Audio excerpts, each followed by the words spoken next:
Ok, tenemos entonces aquí, vamos a comenzar por ver algunos datos del profeta.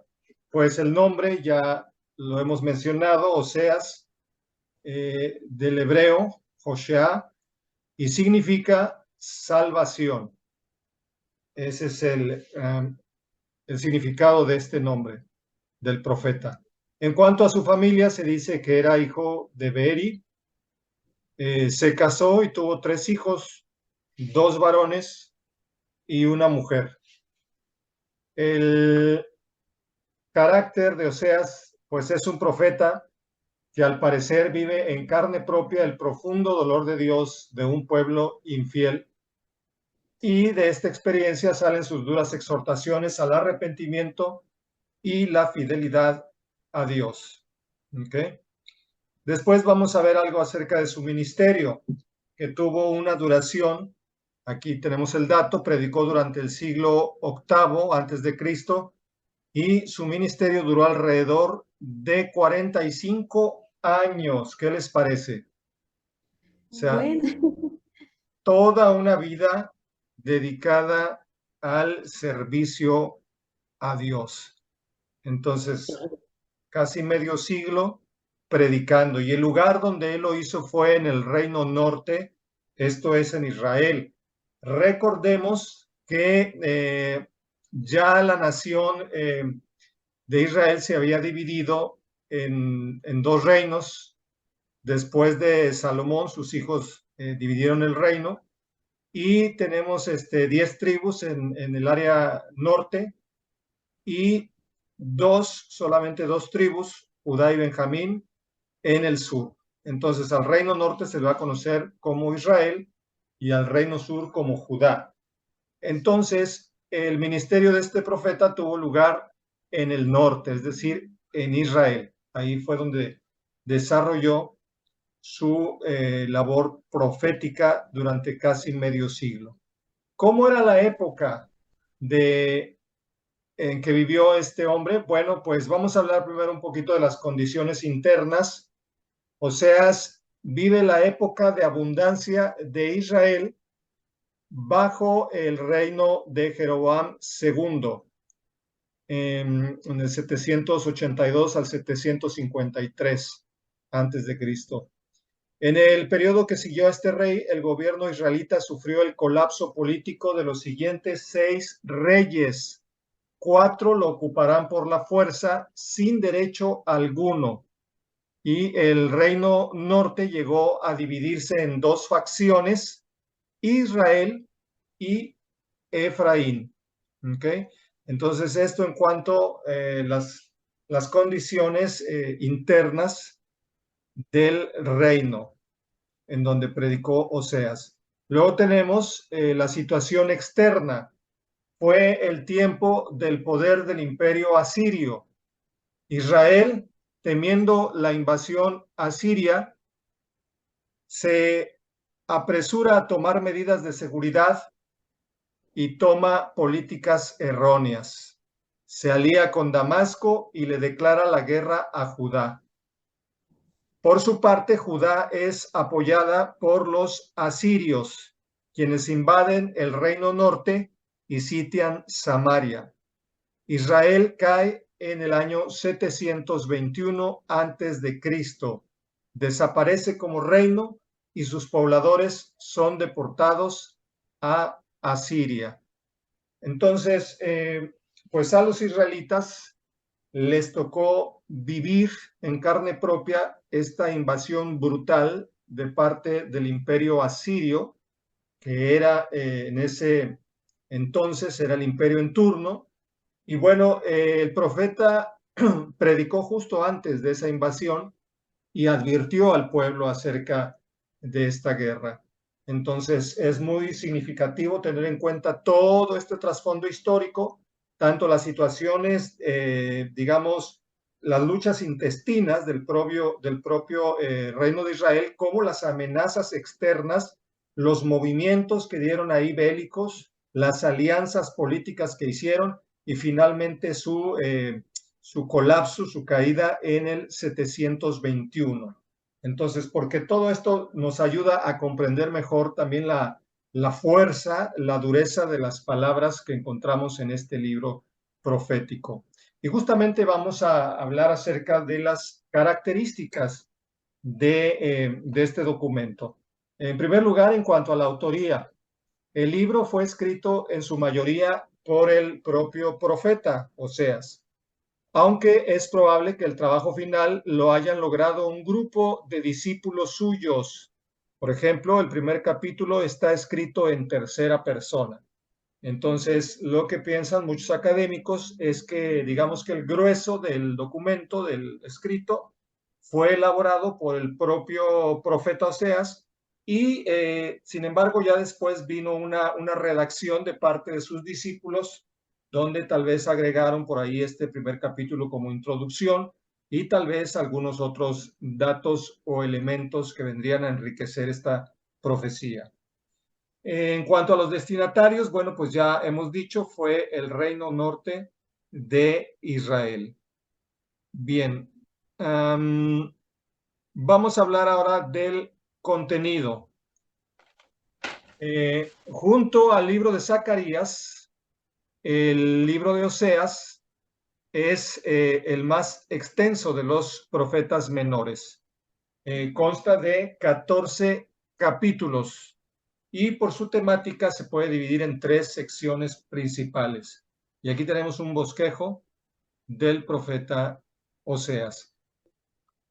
Como ven, es un libro que, aunque es de los más extensos de los libros, los llamados profetas menores, sin embargo, es un libro muy ágil, se lee en un ratito. Entonces, yo hoy tuve oportunidad de releerlo.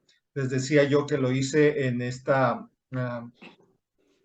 versión de la Biblia que se llama Nueva Biblia Española, y es muy interesante porque, pues, digamos que el lenguaje es muy diferente al de Reina Valera, por ejemplo, o a la NBI, o a cualquiera de las conocidas en el ámbito evangélico, porque esta es una versión católica hecha por un biblista, un especialista en hebreo, en Antiguo Testamento, Luis Alonso Shekel, ya murió, pero muy interesante, la verdad, la traducción que él hace, como les decía, muy esclarecedora, porque a veces, aunque ya hemos leído el libro, cuando lo volvemos a leer, aun si lo hacemos en la misma versión, dejando pasar cierto tiempo, nos damos cuenta que hay nuevos sentidos, digamos, a la lectura, pero más si en nuestra siguiente, digamos, revisión lo hacemos con otra traducción. Entonces yo, pues siempre invito a los estudiosos, a los estudiantes de la Biblia, a que lean otras versiones, que no se queden casados con una sola versión. Muchos evangélicos solamente leen Reina Valera, piensan que esa es la versión, digamos, la más santa, la más pura, y que todas las demás son, pues son impuras en cierta medida.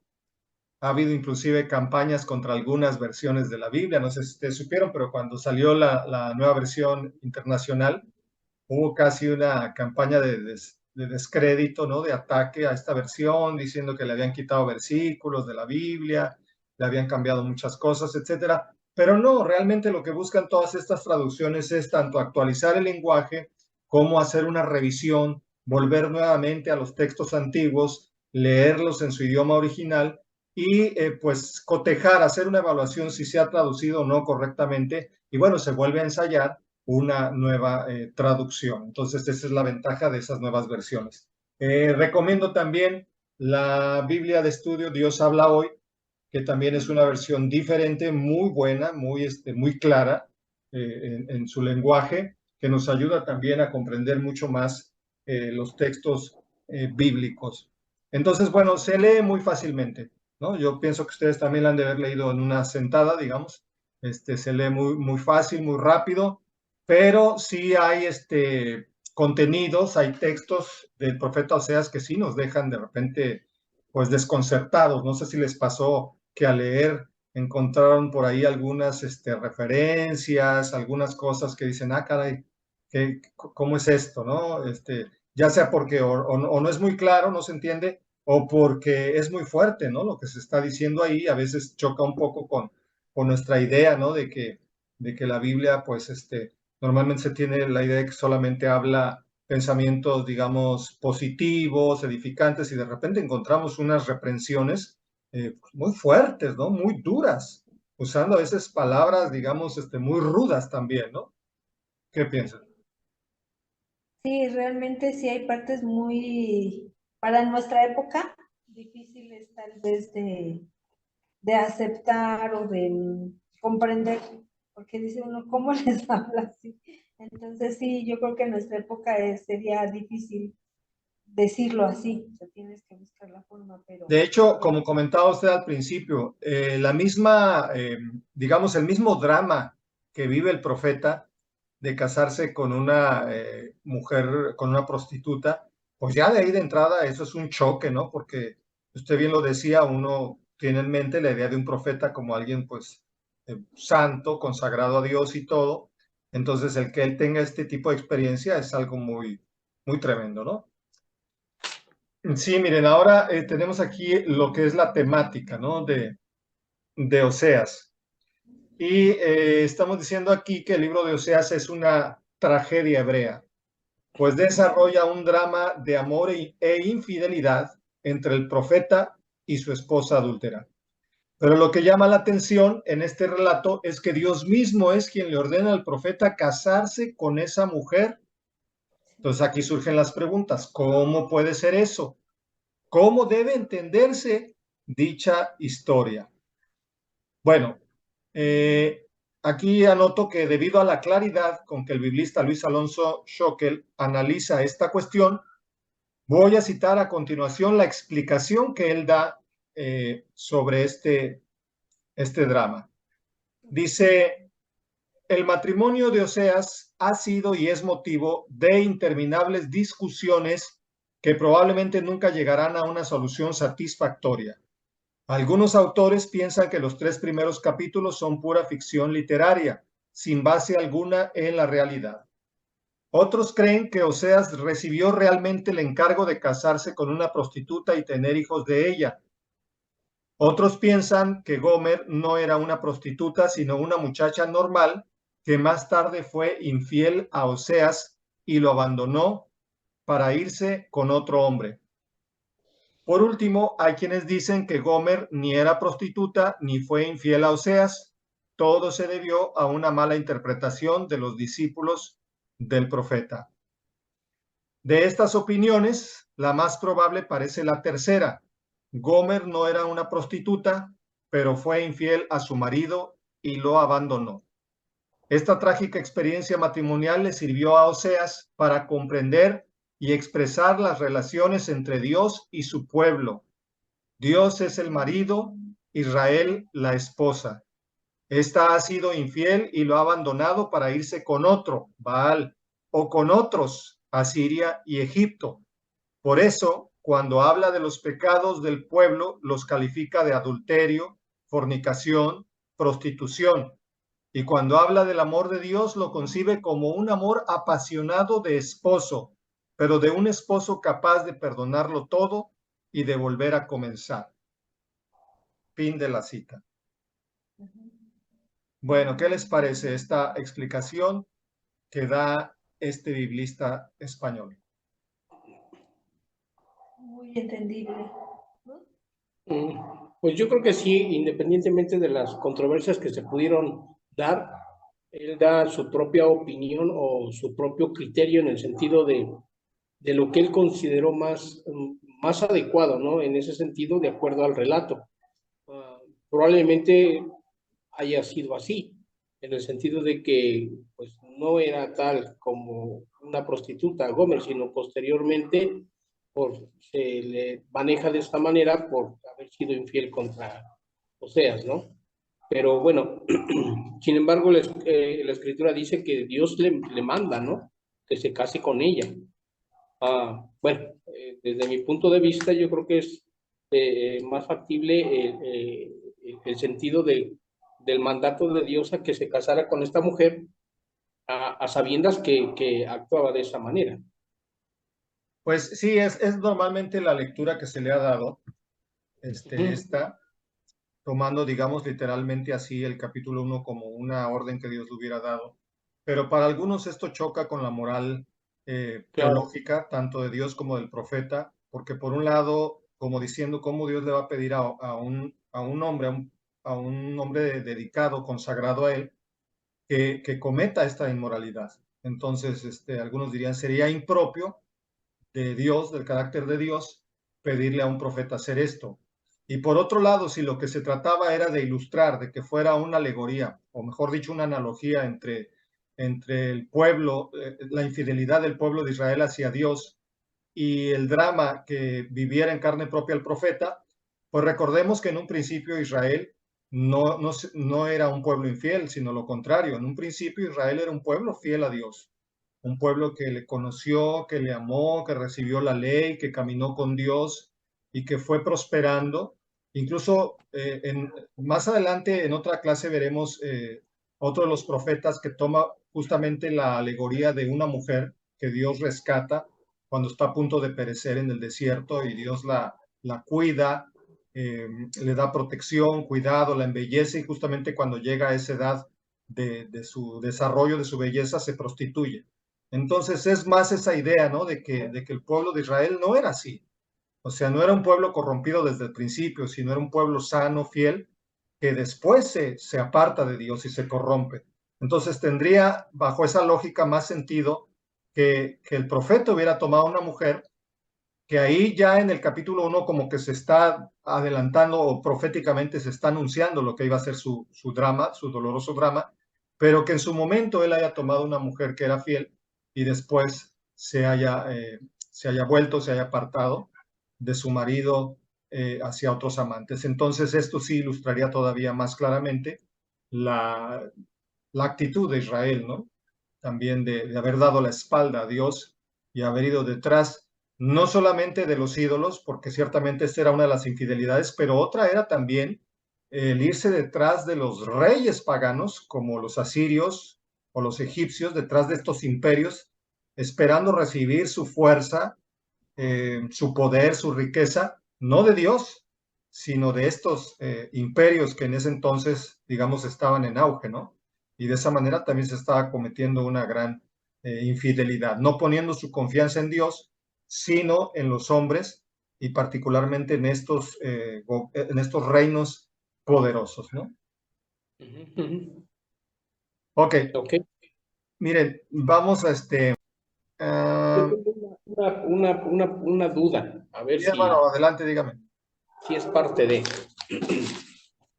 Analizando un poquito el tema del profeta, en el sentido de haber tomado por esposa a una prostituta, ah, en el caso de que haya sido de acuerdo a que tal vez la tomó antes de que le fuera infiel, de acuerdo a la ley de Moisés tenía que haber sido apedreada, ¿no? Si hubiera sido así, Ajá. en ese sentido, de acuerdo a la ley de Moisés. Sin embargo, bueno, tal vez es mi punto de vista en este sentido, en que yo estoy un poquito más de acuerdo en el sentido de que Dios sí le dijo que se casara con esta mujer. Y de esa manera, pues, de una de otra forma, era muy vista la infidelidad del pueblo de Israel delante de Dios. Entonces, era como un ejemplo claro de que a pesar de que el pueblo de Israel es infiel, pues Dios los rescata, les restituye y los toma como pueblo. Bueno, ese es mi punto de vista, porque de acuerdo a la ley de Moisés tuvo que haber sido apedreada después de haber sido infiel. Ok, sí, es buena la observación. Eh, Sin embargo, bueno, habría varias cosas que apuntar.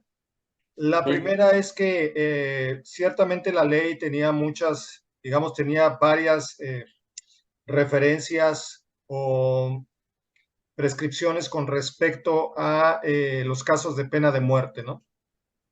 Tenía varias leyes que tenían que ver con la pena de muerte.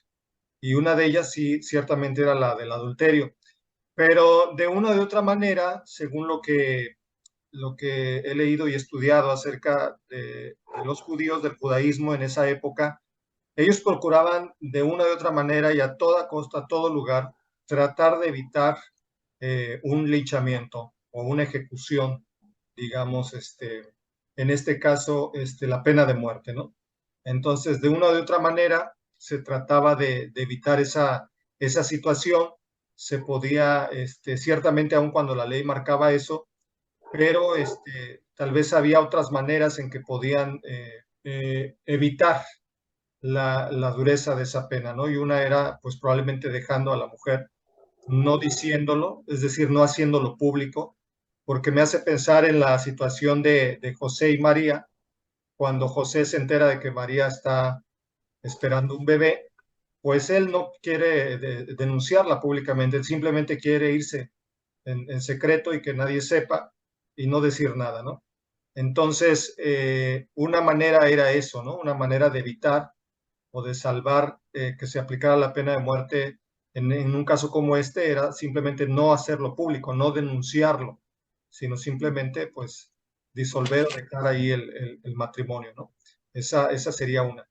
Otra anotación también a tomar en cuenta es que si de todos modos optamos por la situación de que un profeta se casara con una prostituta desde un principio, para muchos eso ya descalificaría al profeta, porque estaría cayendo pues en una falta moral muy grave, ¿no?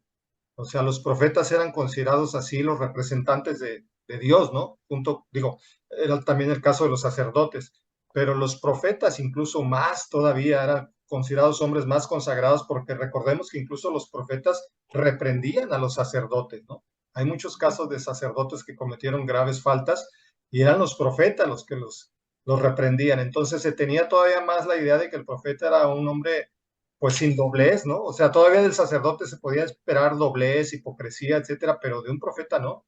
Entonces, el que un profeta se casara desde un principio con una prostituta sí dejaba mucho que desear y muy probablemente descalificaría a un profeta, ¿no? Ante el pueblo. No estoy diciendo que nosotros así lo tendríamos que considerar, pero ante el pueblo, así como eran los judíos, de rigurosos, de exigentes, pues para ellos simplemente no tendría autoridad moral un, un profeta que se hubiera casado con una mujer así. Entonces, sí, estoy consciente, no pienso que podemos tener una conclusión o una teoría definitiva, porque cada una tiene sus bemoles, ¿no? Y eso ha llevado también a que muchos piensen que es como una especie de fábula, ¿no? Que realmente no sucedió, sino que es como una parábola que está el autor inventando, contando, simplemente para darle fuerza a sus palabras, ¿no? Entonces, algunos piensan que podría entenderse también de esa manera. No lo había pensado eso, pero sí está interesante. Ok, miren, justamente vamos a entrar a lo que son los temas claves, de aquí vamos a enumerar, digamos, porque no es el único, ¿no? Yo dije que comienza con ese drama, pero no es el único, ya vamos a ver que hay más, pero vamos a hacer aquí una lista o vamos a enumerar aquí los temas claves que se tratan en el libro del profeta Oseas. El primero, bueno, ya estamos viendo aquí, es el matrimonio como símbolo de la relación entre Dios y su pueblo, que son los 3 primeros capítulos. Esta idea, por cierto, ya había sido insinuada en el Salmo 45, que después pueden leer, y será retomada por los profetas Isaías y Ezequiel.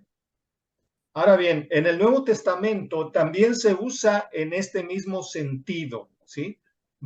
Se usa el matrimonio también como un símbolo, pero en este caso aplicado a Cristo y su iglesia.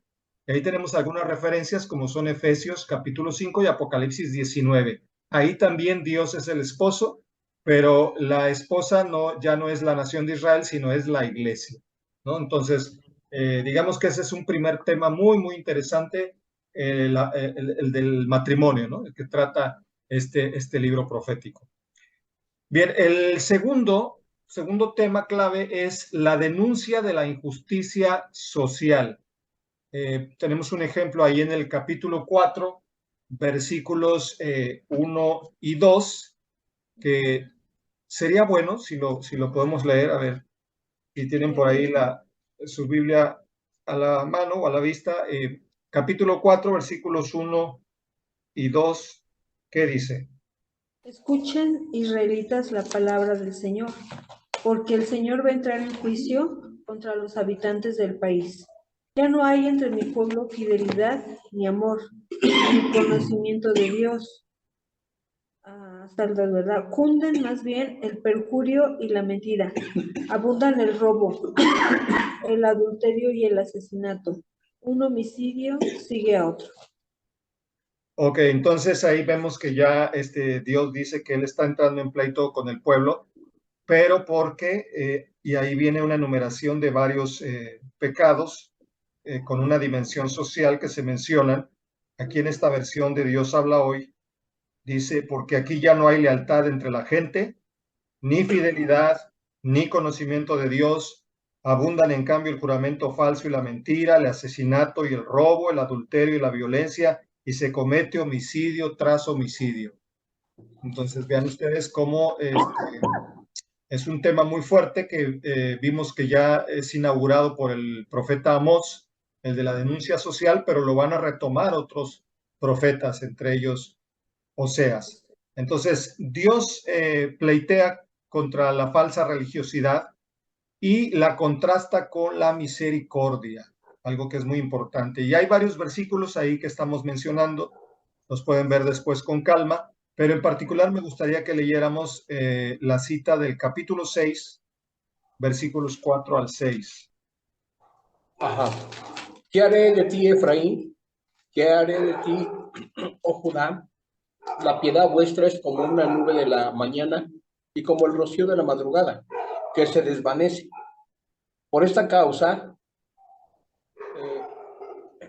los corté por medio de los profetas con las palabras de mi boca.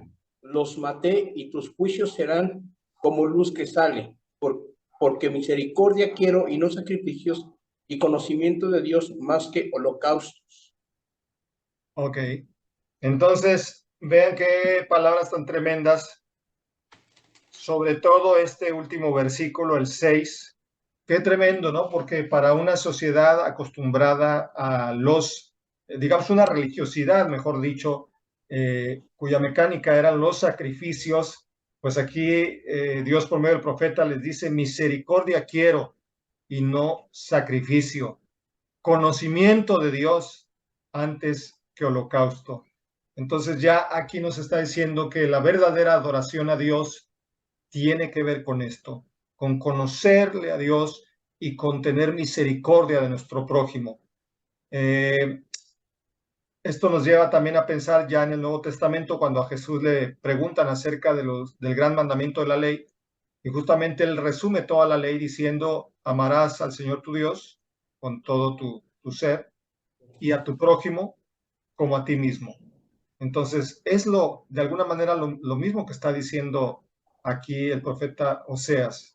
Dios está diciendo, misericordia quiero y no sacrificio, conocimiento de Dios y no holocausto. Entonces, en esto está resumiendo el verdadero culto a Dios.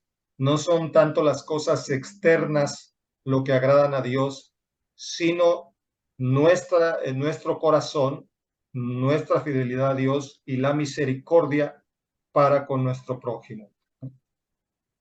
Bien, ahí luego tenemos en tercer lugar, se denuncia la idolatría religiosa y política.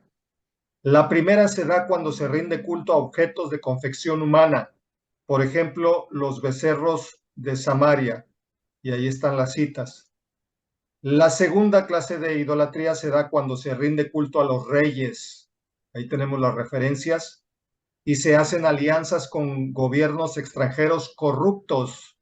Ya mencionábamos Egipto, Asiria, y bueno, ahí también están los textos bíblicos.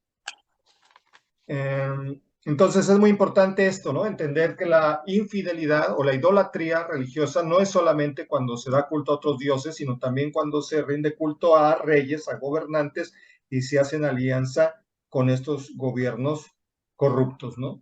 Entonces eso también nos debe llevar hoy a pensar, ¿no? Porque en el contexto actual de muchos cristianos, para ellos idolatría solamente es rendir culto a otros dioses, pero no toman en cuenta cuando también en el corazón de una persona se rinde culto y adoración a ciertos personajes, sean políticos o de cualquier otro tipo de influencia social, cuando se endiosan tanto a los hombres como a los sistemas humanos, políticos, pues también se está cayendo en una idolatría, cuando no se pone la confianza en Dios, sino en el rey.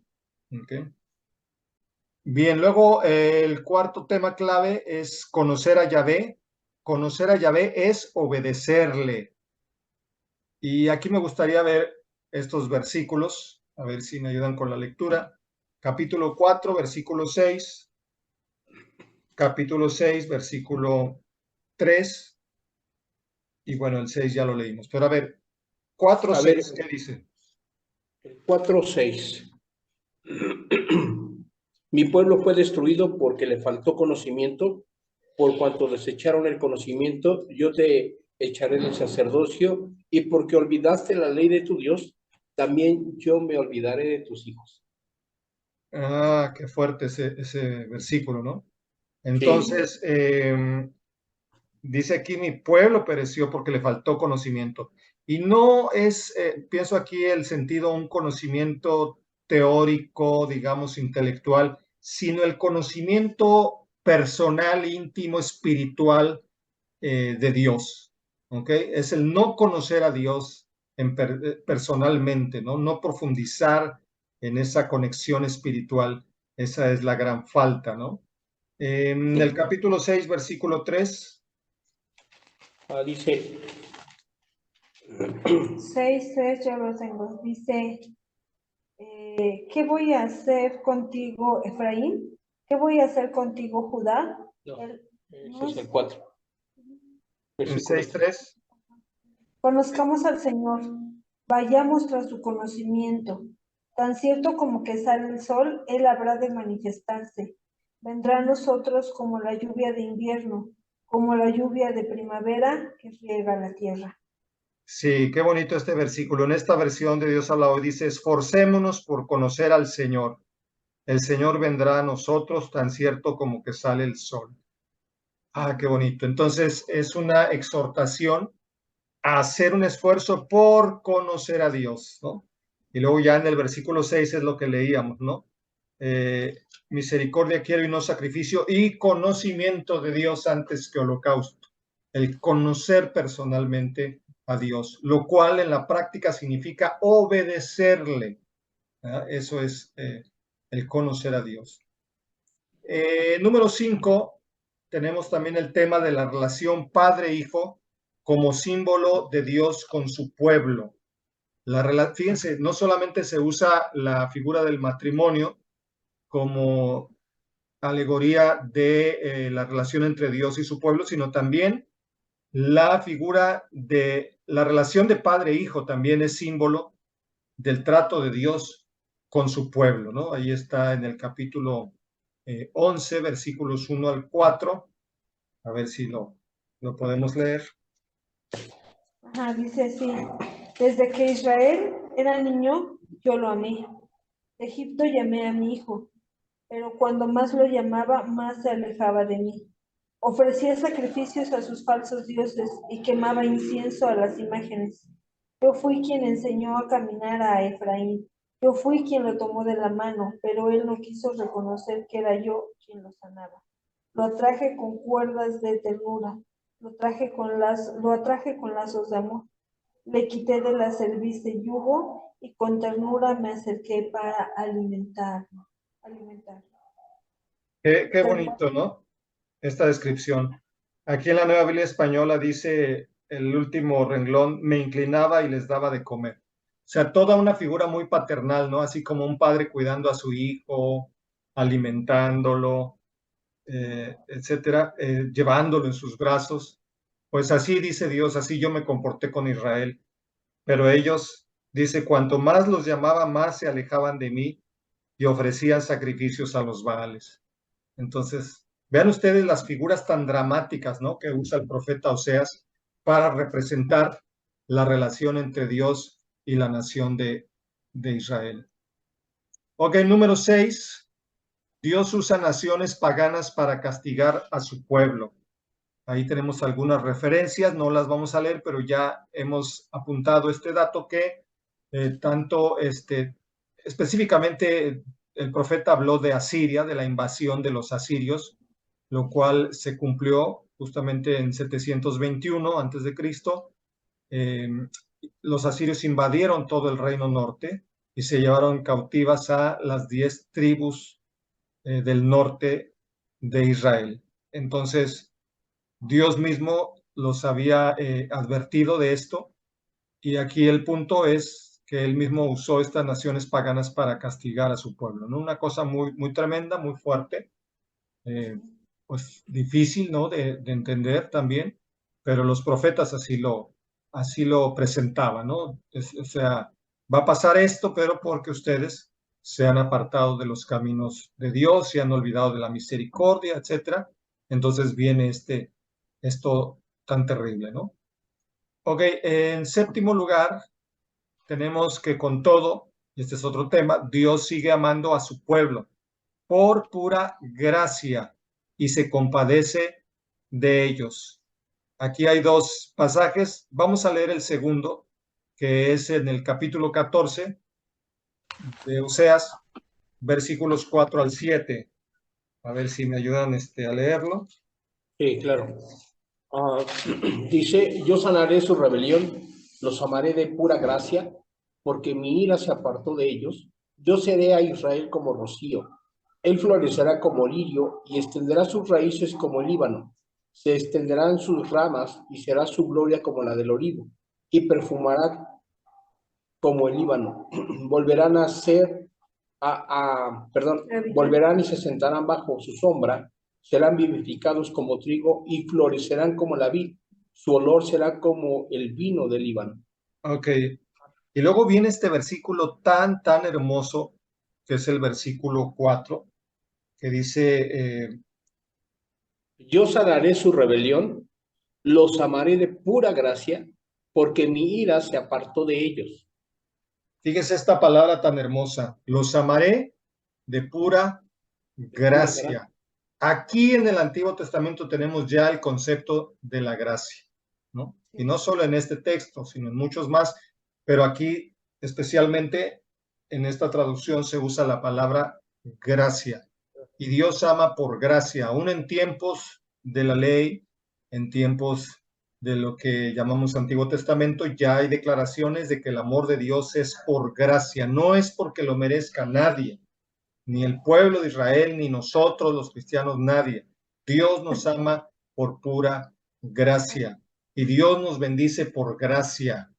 Esto también echa por tierra toda esa actitud carnal, digamos, de muchos cristianos cuando ven que Dios bendice a ciertas personas y dicen, o tal vez piensan, ¿por qué a ellos, no? Dios, ¿por qué los bendices a ellos, no? Y Dios podría contestar y decir lo mismo, pues por pura gracia, ¿no? Es que no se lo merecen, no se lo merecen, por eso es por gracia, ¿sí? Por pura gracia. Casi es como si dijera porque me da la gana. Y ¿Sí? no tengo por qué pedirte permiso, porque quiero. ¿Por qué los amo? ¿Por qué los perdono? ¿Por qué los ayudo? Porque quiero. Porque es el carácter de Dios el amor. Porque Dios es amor, dice también el apóstol Juan. Entonces, por pura gracia, Dios se compadece de su pueblo y los restaura. Y eso viene casi al final del libro, en lo cual nos damos cuenta que no solamente son, digamos, palabras de reprensión, de palabras de ley, sino también de gracia. También tenemos aquí el Evangelio, ¿no? La misericordia de Dios, el amor de Dios por su pueblo que le promete la restauración. ¿Ok? Sí. Y bueno, finalmente llegamos al número 8. Los profetas no solo son portadores de las palabras de Dios, sino también de las experiencias de Dios. ¿Ok? Este es el caso de Oseas, que estamos hoy tratando, pero también decimos aquí, recuérdese a Amós, repudiado por la religión institucional, recuerdan ustedes, representada por ese otro, por ese personaje, Amasías, me parece, ¿eh? Y luego tenemos el caso de Jeremías, ignorado por su pueblo. Entonces va a haber otros profetas que van a vivir en carne propia el repudio del pueblo, ¿sí? que a la vez representa esos momentos, esos periodos en que el pueblo de Israel se apartó de Dios. Le dio la espalda a Dios, cometiendo injusticias, homicidios, robos, mentiras, corrupción, etcétera. Y todo esto eran algunas de las manifestaciones de esa infidelidad, porque ya su corazón se había apartado de Dios, entonces se les hacía fácil oprimir, matar, robar, destruir, ¿verdad? Pero las consecuencias de eso fueron muy fuertes, ¿no? Y ahí también es lo que hemos estado viendo en estos libros proféticos. Okay. Bien, ¿alguna duda? ¿Algún comentario? No, hasta ahorita creo que muy interesante la forma de cómo se ha desarrollado el contenido. Creo que nos da una visualidad un poco, o nos visualiza realmente el contexto de la situación social, política y aún religiosa que se vivía, ¿no? Dentro de esa época en Israel en ese entonces y aún con las otras naciones. Ok, me gustaría así como para ir cerrando ya esta clase, si pudieran tomar ustedes alguna de las ideas del profeta Oseas que hemos mencionado y la pueden actualizar o de alguna manera cómo podría tener una aplicación a nuestro tiempo, ya sea dentro de la iglesia o en la sociedad o como ustedes quieran. ¿A cuál de estas ideas que les llame la atención podrían ver que hay una analogía o que podría tener una aplicación para este tiempo?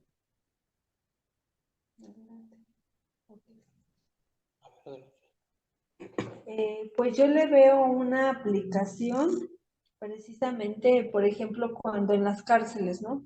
Que hay tantas personas que están ahí por diferentes hechos inmorales que han cometido o aún contra la vida de alguien y sin embargo llega ahí alguien y les predica y son transformados. Y uno dice, ay, pero ¿por qué si ese era un asesino? Deberían de haberlo ya ejecutado, ya, la pena de muerte. Y sin embargo está siendo nuevamente pues restaurado por la gracia de Dios, ¿no? Entonces, y sí, el Señor podría decirnos por pura gracia, porque yo quiero hacerlo así, y los que a lo mejor queríamos que ya lo mataran, pues nos quedaríamos sorprendidos, ¿no?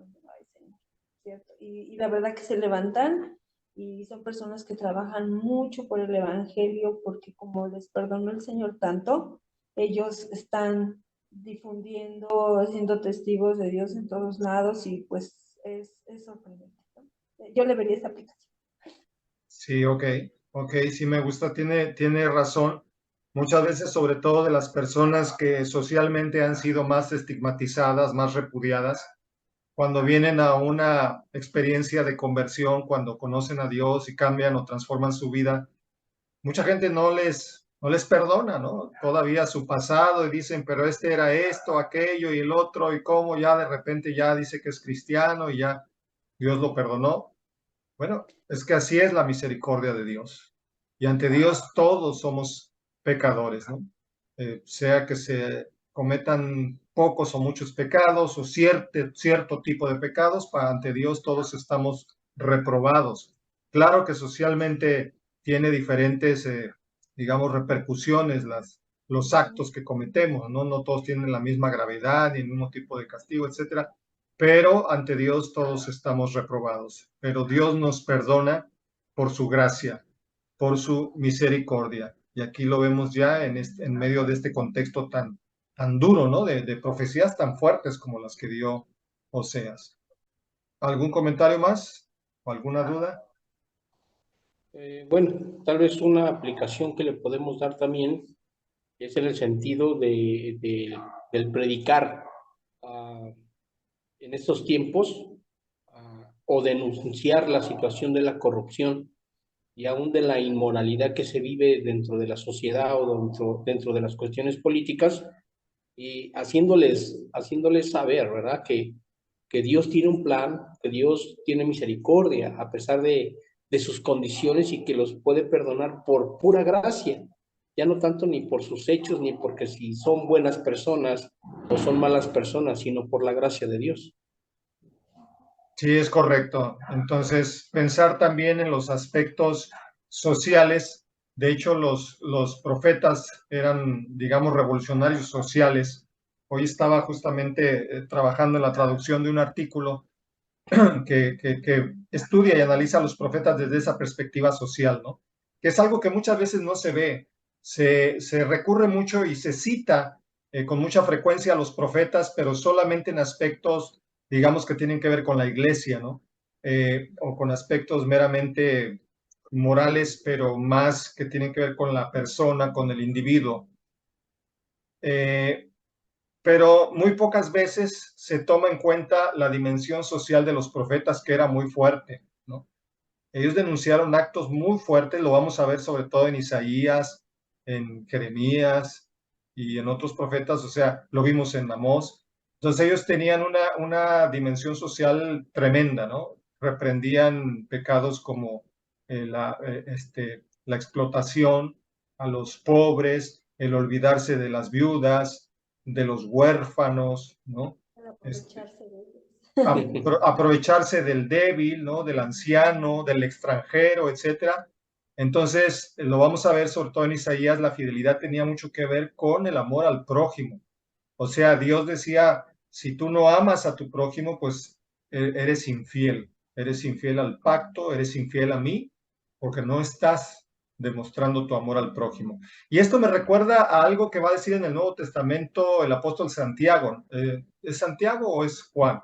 No, me parece que es Juan, donde dice, ¿cómo podemos decir que amamos a Dios a quien no vemos si no amamos a nuestro hermano, a nuestro prójimo, a quien sí vemos?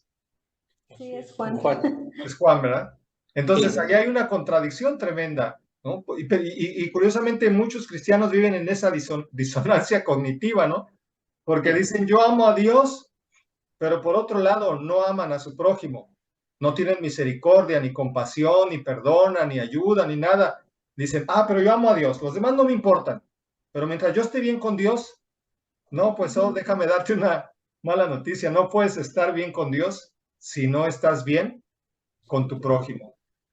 Qué fuerte.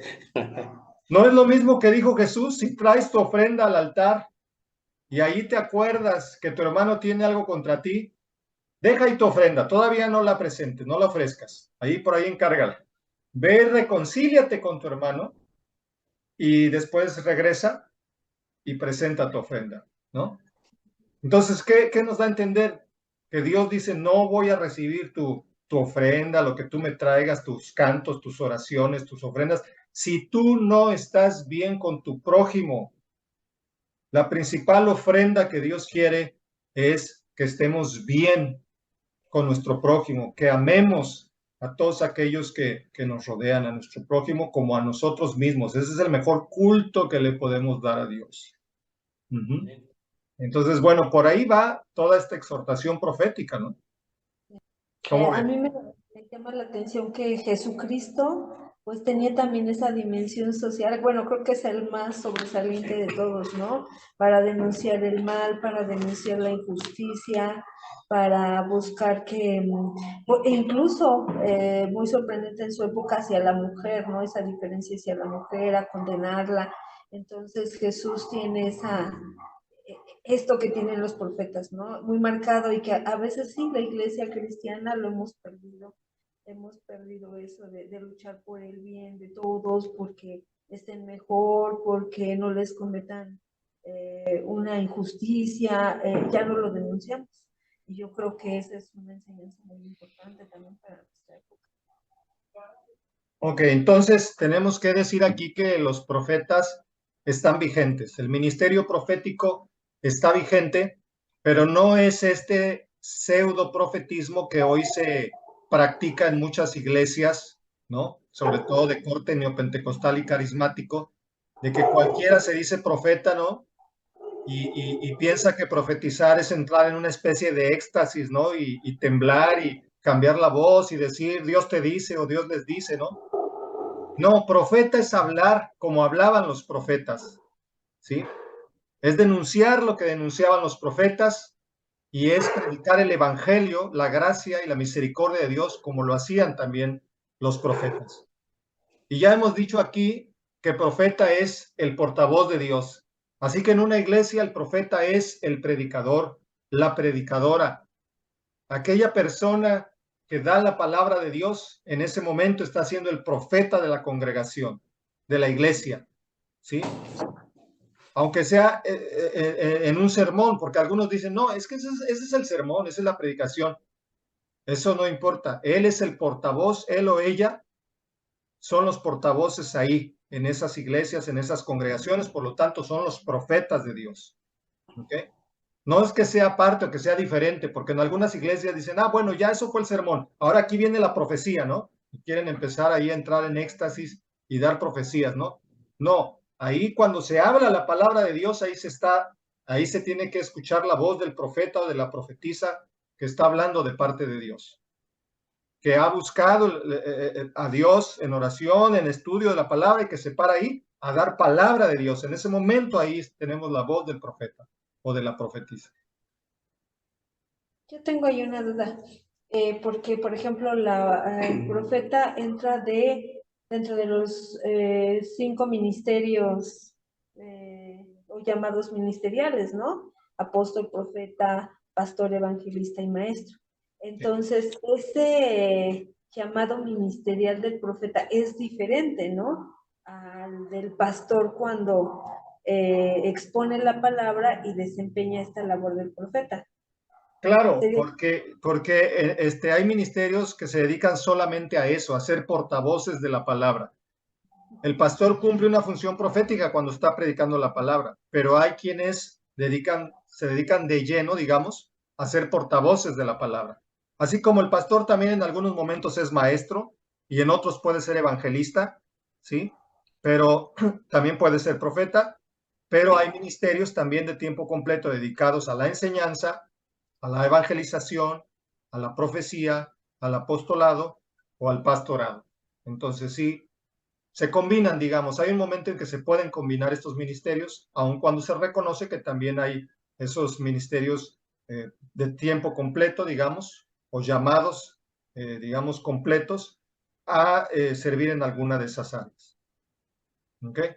Pero bueno, como lo hemos dicho en otros momentos, sí está activo el ministerio profético y Dios quiere hoy levantar a profetas y profetisas que hablen y prediquen su palabra. ¿Okay? Creo que sí es bien importante, ¿verdad? Esto que ese rato nos comentaba, que es importante manejar la situación de las escrituras, conocer el trasfondo o la cosmovisión de lo que ellos realmente hacían, más no dejarse llevar por un impulso emocional, ¿no? De querer llamar la atención, de querer dar una profecía que es más que posiblemente ni es existente dentro de la misma palabra de Dios, pero que quieren ser protagonistas, ¿no? En algún punto. Entonces, yo creo que eso sería lo más correcto, ser una persona instruida de acuerdo a la palabra.